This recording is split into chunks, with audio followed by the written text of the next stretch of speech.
In today's class, we are going to discuss about the kinetic molecular theory of matter. Okay, so dear students, let's start this topic. First of all, the first thing that you have to understand, what is this kinetic molecular theory? Kinetic molecular theory exactly बच्चों होता क्या है ना, ये आपको समझना पड़ेगा. So सबसे पहली चीज, remember that matter exists on earth in a form of solid, liquid and gases. Generally जो मैटर होता है ना बच्चों, मैटर तीन तरह से आपको मिलते हैं. सबसे पहला होता है सॉलिड, ओके, दूसरा होता है बच्चों लिक्विड, तीसरा होता है बच्चों गैसियस. सॉलिड में जैसे आप जानते हो ना, पार्टिकल्स के बीच का डिस्टेंस बहुत कम रहता है एंड बेसिकली बच्चों उनके बीच में इंटरमॉलिक्यूलर फोर्सेस भी बहुत ज़्यादा हाई होता है. सो वो जो सॉलिड के पार्टिकल्स रहते हैं वो अपने मीन पोजीशन के ऊपर ही सिर्फ वाइब्रेशनल मोशन लगा सकते हैं, ट्रांसलेशनल मोशन नहीं लगा सकते. ओके, एंड लिक्विड में उससे ज़्यादा इंटरमॉलिक्यूलर डिस्टेंस रहता है, इंटरमॉलिक्यूलर फोर्सेस थोड़ा कम रहता है. एंड गैसेस में बहुत ज़्यादा इंटरमॉलिक्यूलर डिस्टेंस होने की वजह से ऑलमोस्ट इंटरमॉलिक्यूलर फोर्सेस नेग्लिजिबल हो जाता है. Okay, so let's move towards the next one. In the late 19th century, scientists developed the kinetic molecular theory to account the behavior of atom molecules that make up matter.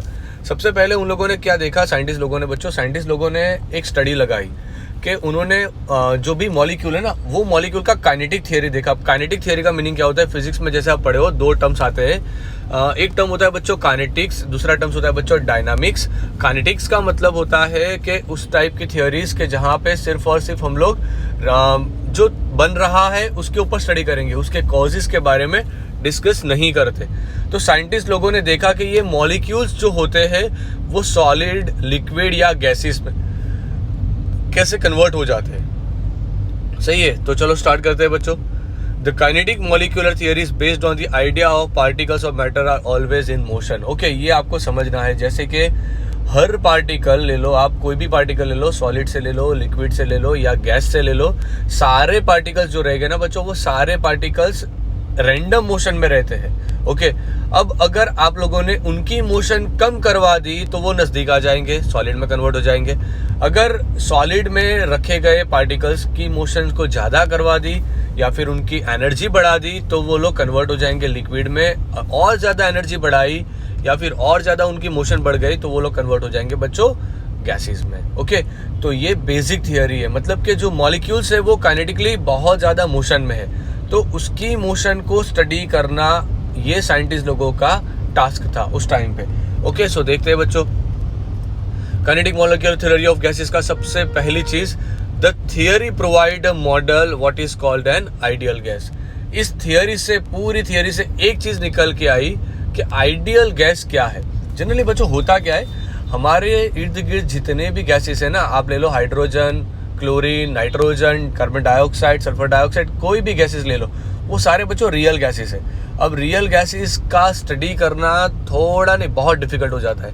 तो scientist लोगों ने क्या किया, scientist लोगों ने एक basically एक model बनाया जिसे बोला जाता है बच्चों आइडियल गैस.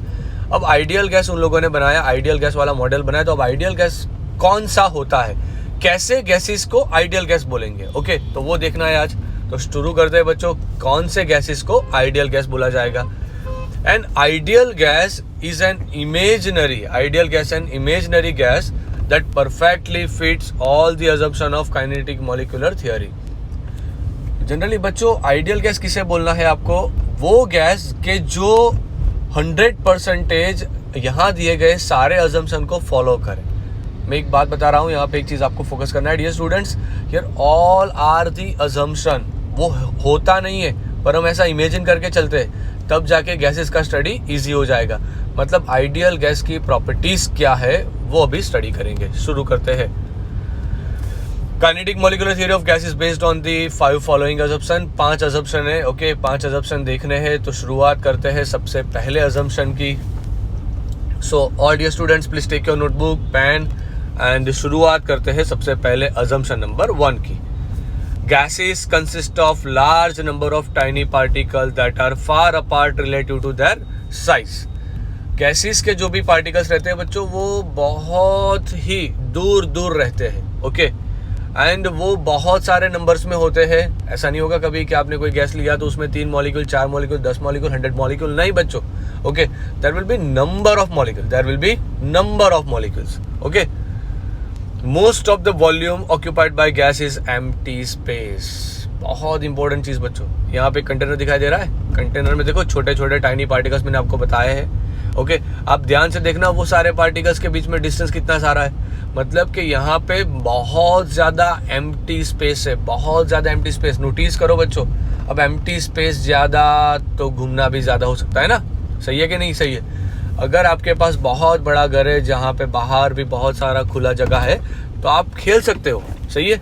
अगर आपके पास बहुत छोटा सा घर है तो बच्चों आप क्या खेल सकोगे, घर में ही खेलना पड़ेगा ना, बाहर तो निकल नहीं पाओगे। तो अब मैटर क्या करता है, मान लो छोटा सा ही घर है पर मॉलिक्यूल्स बहुत कम है तो भी घुमा सकता है। ओके, तो देखते हैं बच्चों अजम्पशन 1 में क्या बताया गया है कि जो भी कंटेनर लिया यहाँ, मतलब जो भी गैस होता है ना, गैस के पार्टिकल्स बहुत टाइनी होते हैं एंड बहुत फार होते हैं एक दूसरे से। ओके, अब अजम्पशन नंबर 2, जैसे मैंने बताया था 5 अजम्पशन देखना है। तो सेकंड अजम्पशन बच्चों स्टार्ट करते हैं। Okay, so let's start the second assumption. Collision between gas particles and between particles and container of the wall are elastic collision. अब ये बहुत बहुत बहुत इंपॉर्टेंट चीज़ हो जाती है कि कोलाइजन का मीनिंग जानते हो आप लोग, किसी भी चीज़ का टकराना उसे कोलाइजन बोला जाता है। ओके, अब जो गैसेस के मॉलिक्यूल है ना बच्चों, वो भी आपने किसी भी कंटेनर को लिया ना तो वो कंटेनर में गैसेस के मॉलिक्यूल्स क्या करेंगे, गैसेस के मॉलिक्यूल वो कंटेनर में बच्चों जनरली जाएंगे एंड आपने जो कंटेनर में उसे फिल किया वो लोग वहाँ पे तो रैंडम घूम रहे हैं ना। अब वो लोग रैंडम घूम रहे तो होगा क्या, अब जब वो लोग रैंडम घूम रहे तो वो जाके, वो भी पॉसिबिलिटी है कि वो लोग जाएंगे एंड जाके कहाँ पे, तो फिर कंटेनर की वॉल पे जाके टकरा गए। ओके, अगर वो लोग बच्चों कंटेनर की वॉल पे जाके टकरा गए ना तो एक चीज तो क्लियर हो गई यहाँ से कि अगर बच्चों वो लोग ने कंटेनर की वॉल पे जाके टकरा लिया तो यहाँ से एक चीज क्लियर है कि वो 2 पॉसिबिलिटी है, या तो वो वॉल के साथ चिपक जाएगा या फिर वॉल से चिपक के बाहर निकल जाए, मतलब टकरा के बाहर निकल जाएगा। ओके, अगर मान लो वो वॉल के साथ चिपक गया तो वो मॉलिक्यूल तो डिस्ट्रॉय हो गया, वैसा ही बोलेंगे हम लोग। ओके, अब मान लो कि यहाँ आप जो रूम में बैठे हो रूम में ऑक्सीजन है। ओके, अब वो ऑक्सीजन तो वैसे रैंडम मोशन में घूम रहा होगा। अब मान लीजिए कि वो जाके सिर्फ वॉल से चिपकता है, वापस नहीं आता, तो होगा क्या, वॉल के अंदर बच्चों, वॉल के अंदर होगा क्या, वॉल के अंदर, वॉल के ऊपर वो जाके चिपक जाएगा। अगर वो वॉल के साथ चिपक गया बच्चों ऑक्सीजन गैस, तो जनरली वहां से गैस बाहर नहीं निकलेगा, चिपक गया तो रूम के अंदर ऑक्सीजन कम हो जाएगा, आपको रेस्पिरेशन करने के लिए बच्चों तकलीफ होगी, सही है ना। मतलब इलास्टिक कोलाइजन का मतलब क्या होता है, जाना, टकराना, वापस आना। ओके, समझ में आ गया, व्हाट इज इलास्टिक कोलिजन, जाना, टकराना एंड वापस आना, उसे क्या बोला जाता है, elastic collision. Okay, so an elastic collision is one in which there is no net loss of kinetic energy. जितने मोशन से गया उतने मोशन से वो रिटर्न होना चाहिए। ओके, गया, टकराया, वापस आया, गया था 20 किलोमीटर पर आवर से, गया, टकराया, वापस आया 20 किलोमीटर पर आवर से। ओके, ठीक है, समझ में आ रहा है बच्चों, बहुत अच्छे बहुत अच्छे। In other words, in elastic collision the total energy of the colliding bodies after collision is same as their total energy before the collision. ये चीज़ बच्चों आप फिजिक्स में पढ़ाई करोगे, आपको फिजिक्स में आपके फैकल्टीज ये सारी चीज़ पढ़ाने वाले हैं कि इलास्टिक कोलाइजन में होता क्या है एंड नॉन इलास्टिक कोलाइजन में होता क्या है। ओके, तो ये था सेकंड अजम्पशन, स्क्रीनशॉट लेना है तो ले लीजिए जल्दी से। चलो आगे चलते हैं। In the elimination the gas particles rebound. Okay, यहाँ पे मैंने एक वीडियो रखा हुआ है बच्चों, पर शायद ये वीडियो काम नहीं कर रहा अभी, तो ठीक है चलेगा, कोई बात नहीं।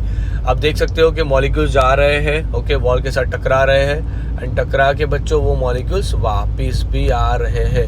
वो बहुत इंपॉर्टेंट चीज़ है, जाना, टकराना, वापिस आना and no net loss of energy, and no net loss of energy. Okay, चलो तीसरा अजम्पशन मेरे प्यारे दोस्तों, तीसरा assumption, gas particles are continuous, rapid and random motion. Okay, gaseous particles जो होते हैं ना वो कंटिन्यूअस मोशन में होते हैं, रैपिड मोशन, रैपिड मतलब बहुत स्पीड वाली मोशन है, एंड रैंडम मोशन में होते हैं। उसका फिक्स नहीं होता कि भाई आज मैं एक्स एक्सिस पे, मंडे है ना तो आज मैं एक्स एक्सिस पे घूमूंगा, फ्राइडे है ना तो आज मैं वाई एक्सिस पे घूमूंगा, ऐसा कोई फिक्स नहीं होता बच्चों। वो लोग रैंडम मोशन करते हैं, उसी वजह से आप कोई भी कोने में चले जाओ ऑक्सीजन तो मिलेगी मिलेगी मिलेगी ही। समझ में आ रहा है ना? ओके।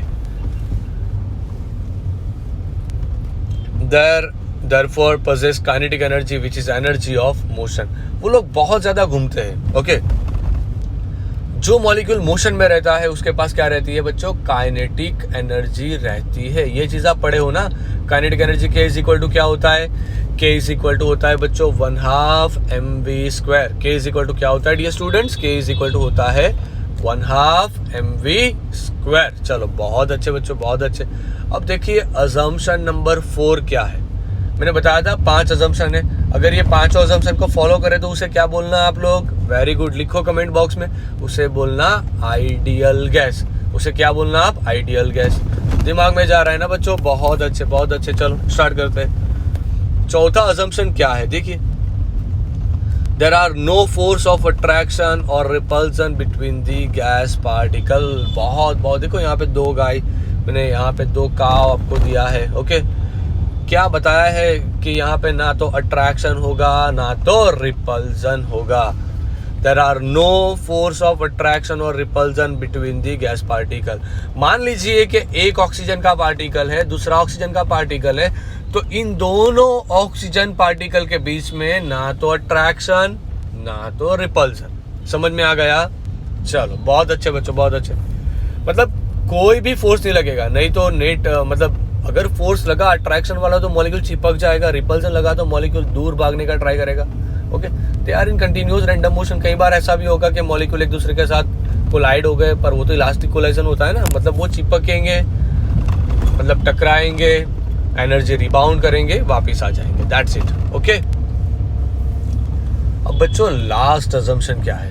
बहुत इंपॉर्टेंट चीज आ रही है तो उसे ध्यान रखना। देखो 5 अजम्पशन को जो फॉलो करेगा वो बनेगा ideal gas. Generally real gas का स्टडीज डिफिकल्ट होता है, उसके लिए हमने क्या कर दिया? उसके लिए हमने एक सिंप्लीफाइड थियरी बनाया। अगर किसी भी गैस ने ये थियरी को फॉलो करना शुरू कर दिया जनरली, तो उसे हम क्या बोलेंगे? Ideal gas. एंड जब आइडियल गैस की बात आती है ना, तभी आप PV is equal to nRT या फिर P1V1/T1 is equal to P2V2/T2 वाले जो इक्वेशंस पढ़े हुए हो वो लगा सकते हो। ओके, देखते हैं 5वां assumption. The temperature of gas depends on the average kinetic energy of particle of the gas। बहुत इंपॉर्टेंट चीज बच्चों, बहुत इंपॉर्टेंट चीज। मान लो आपके पास 2 कंटेनर है। ओके, मान लीजिए, इमेजिन कर दीजिए कि आपके पास 2 कंटेनर है। एक कंटेनर में आपने थर्मोमीटर रखा तो आपको टेम्परेचर बताया 45 डिग्री सेल्सियस, उसमें भी गैस भरा हुआ था। दूसरा एक कंटेनर है बच्चों, उसके अंदर आपने जब थर्मोमीटर रखा तो आपको बताया 25 डिग्री सेल्सियस, उसमें भी गैस भरा हुआ था। अब दोनों जगह पे जब आपने गैस भरा है, दोनों में थर्मोमीटर में डिफरेंट रीडिंग आ रहा है। ओके, कंटेनर की वॉल जो है बच्चों वो आइसोलेटेड है, मतलब कि नहीं कि अंदर से एनर्जी बाहर जाएंगी, बाहर से एनर्जी अंदर आएंगी, मास या एनर्जी का ट्रांसफर पॉसिबल नहीं था। अब होता क्या है, ध्यान से देखना। जिस कंटेनर में टेम्परेचर कम है, जिस कंटेनर में बच्चों टेम्परेचर कम है ना, वो क्या शो करता है? वो आपको ये शो करता है कि उसके अंदर भरे गए गैस की काइनेटिक एनर्जी का एवरेज जो होगा वो कम होगा। समझ में आ रहा है ना मैं क्या बता रहा हूं? क्या बता रहा हूं बच्चों में? कि अगर आपने कम टेम्परेचर वाले कंटेनर को देखा तो उससे आपको एक डेटा मिलेगा। कौन सा डेटा मिलेगा आपको? आपको ये डेटा मिलेगा बच्चों कि उसके अंदर जो भरा गया गैस है वो गैस की मॉलिक्यूल्स की टोटल एवरेज काइनेटिक एनर्जी बहुत ही कम होगी बच्चों, बहुत ही कम। ओके, अगर काइनेटिक एनर्जी बहुत ज्यादा कम होगी तो उनका जो क्या आएगा, उनका जो टेम्परेचर आएगा ना वो भी कम आएगा।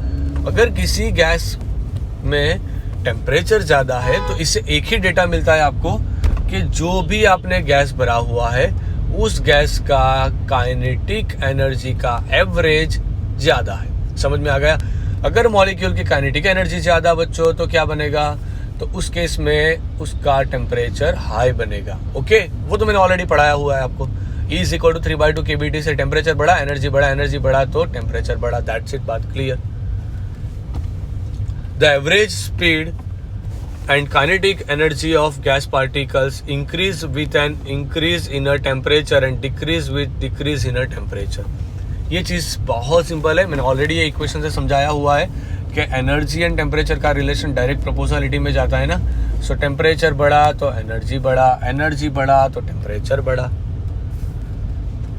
The kinetic molecular theory and the nature of gas. Okay, expansion.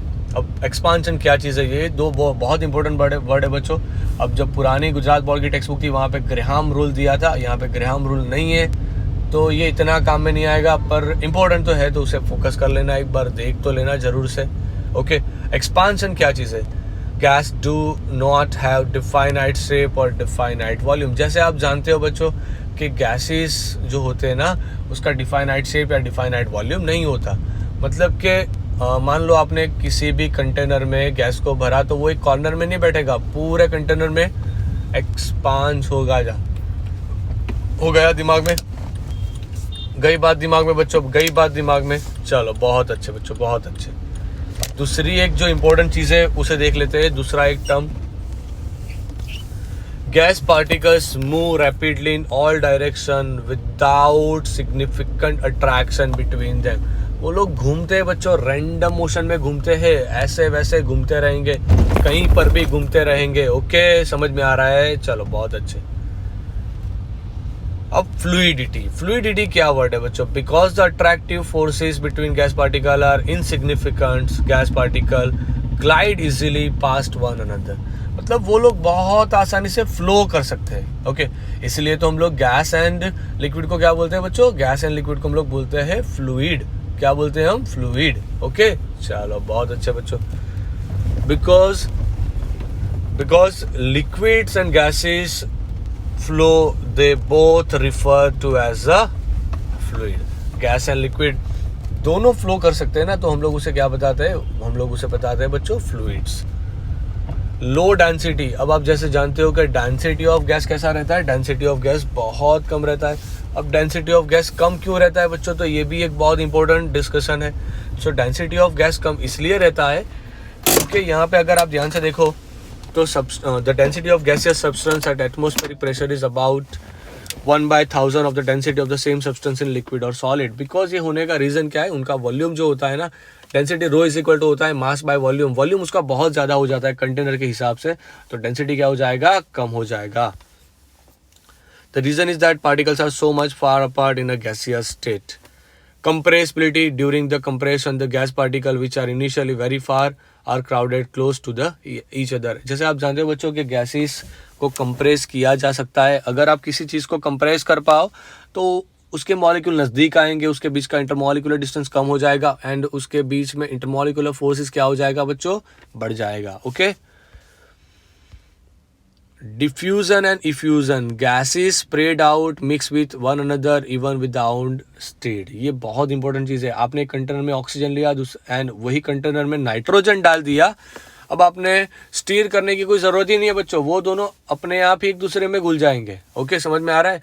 एक कोने में आपने एक बहुत अच्छा सा परफ्यूम का बॉटल खुला छोड़ दिया, दूसरे कॉर्नर में एक अगरबत्ती लगा दिया, तो क्या होगा बच्चों? तो होगा क्या? इंसेंस स्टिक या धूप स्टिक लगा दिया ना, तो होगा क्या? दोनों का स्मेल एक दूसरे में मिक्सअप हो जाएगा बहुत आसानी से। You don't need to stir this solution. ये एयर वाले सॉल्यूशन को स्टीर करने की कोई ज़रूरत नहीं है। The random and continuous motion of the gas carries them throughout the available space. Such spontaneous mixing of the gas of particle substance cause their random motion is called the diffusion. इस type से दो gas का mix up होना उसे क्या बोला जाता है? डिफ्यूजन। ओके, इफ्यूजन मतलब दोनों का सेपरेट हो जाना। Effusion is a process by gas particle pass through the tiny opening. मान लो मैंने एक कंटेनर लिया, कंटेनर के अंदर बच्चों एक मैंने सेपरेटर लगा दिया, सेपरेटर के अंदर एक छोटा सा होल रख दिया। अब एक साइड पे मैंने ऑक्सीजन भरा हुआ है, तो उस छोटे से होल में से होके गैस क्या हो जाएगी? इफ्यूज हो जाएगी। ओके, तो इसे बोला जाता है इफ्यूजन, स्प्रेड आउट हो जाना। Example, air leaking from the hole in a tyre, आपका टायर में अगर एक होल है ना तो वो होल से एयर इफ्यूज होके बाहर निकल आएगी. Order from food coming from the hole in the plastic bag. Okay, अगर छोटा सा होल है तो प्लास्टिक बैग में से फूड की स्मेल आती है. अब आता है बच्चों deviation of real gas from ideal gas. Real gas is a gas that does not behave completely according to assumption of the kinetic molecular theory. अब रियल गैस क्या होता है? रियल गैस बिहेव कैसा करेगा? रियल की तरह ना, वो थोड़ी आइडियल गैस की तरह बिहेव करेगा. पर हम हमारे स्टडी को इजी बनाने के लिए क्या करते हैं? रियल गैस को आइडियल गैस कंसिडर कर लेते हैं. ओके, सो